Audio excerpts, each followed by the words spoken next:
Alrighty, we're gonna tap this baby to center and do some trimming.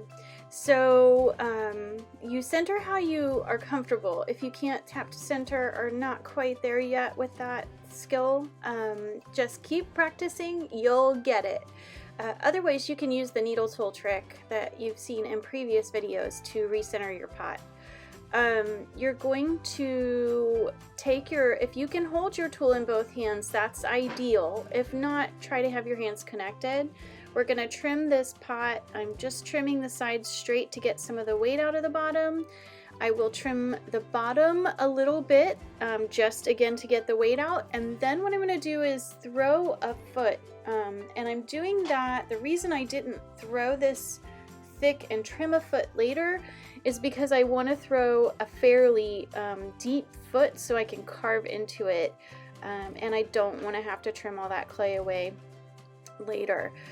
So here I'm just trimming a little bit of the bottom off to get some of the weight out, but I'm not trimming it too thin because if I throw a foot on a thin pot, it's going to collapse. And then just remember that this clay should be leather hard, so if your clay is sticking to itself as you trim, it's too wet and you want to just wait a while to try to trim that up.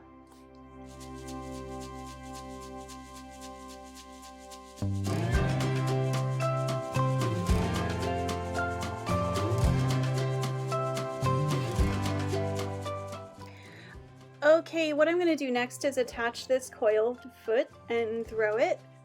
This can be a little tricksy. Just take your time, be patient, and use soft clay. Don't use old clay because it's hard to recenter this. So you see me scoring up the bottom where that coil is going to be attached. I'm going to roll a fairly thick coil and then cut it on an angle and slip and score those connection points and connect those together. That's your first step.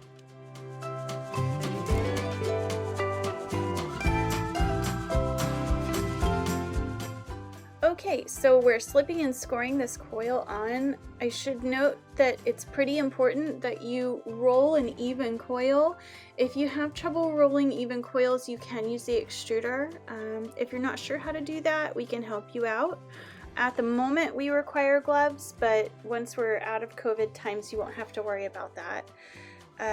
And so you're going to slip and score this coil on, and then you're going to take your sponge and compress down on the top and around on the sides. So if you envision your coil like a hot dog, your sponge is like a hot dog bun. It's going to take a second for it to recenter itself, but if you compress down and in on both sides simultaneously and gently with a lot of water, it will eventually recenter, and then you can throw your walls like you would any normal cylinder.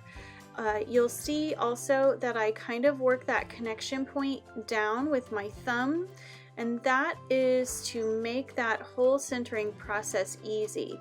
So I'm just working that down on the exterior and the interior, and that's going to help me recenter everything. And then lastly, because of the nature of how we're attaching this, you will probably have to take a needle tool or a wire and even up the top of it after you throw it upwards.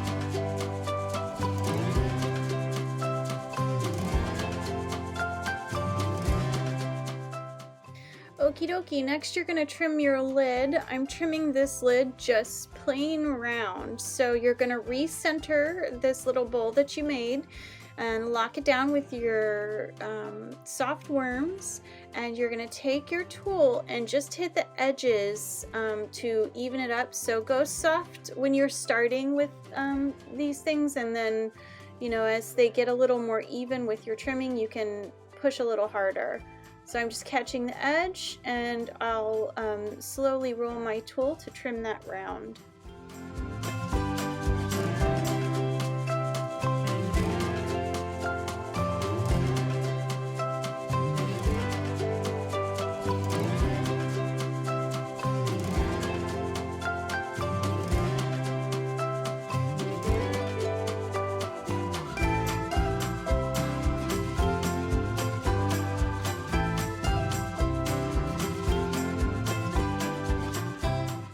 Okay, so I decided on a design, and I'm gonna just draw that out. This is the same design that I use on a lot of my different forms and such, and feel free to use any kind of grid or design you want. Just make sure that you don't extend your design into the bottom of the vase, because then your water would leak out, and that would be no good. So I'm gonna just take my sharp X-Acto knife, cut, and then I'm gonna bevel those cuts just to clean them up a little bit.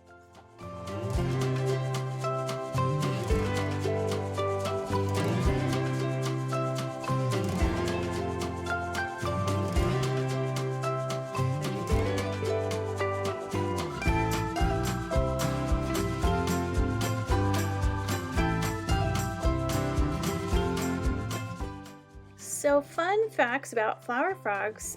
They were super popular back in the 20s and 30s. They can be dated all the way back to the 16th century though.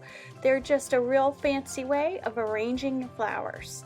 What I'm doing here is just tracing a circle so that I can find a design in advance that I like before committing it to the vase or the flower frog top. This little piece of paper that you see is so I can pull that lid in and out without marring it with my nails, trying to get it out of that deep-seated flange. You want to, once you draw out your design, which is just a kickoff for inspiration, you're gonna trace your design on, and basically you're taking that sharp X-Acto again and cutting it out exactly like you did the first or the bottom of your vase. Remember that your super narrow holes, flowers have thicker stems than you think. So keep that in mind if you are carving small intricate designs like the one that I'm doing here. That's going to be very thin stemmed flowers. If you are a Gerber daisy or sunflower fan, then make your cuts larger. That's just a little trick I've learned making a couple of these here and there. So you're gonna carve out your design and bevel your edges if you so wish and like that look, and set it to the side for firing. And then once you glaze it, you'll have a beautiful way of arranging your lovely spring flowers.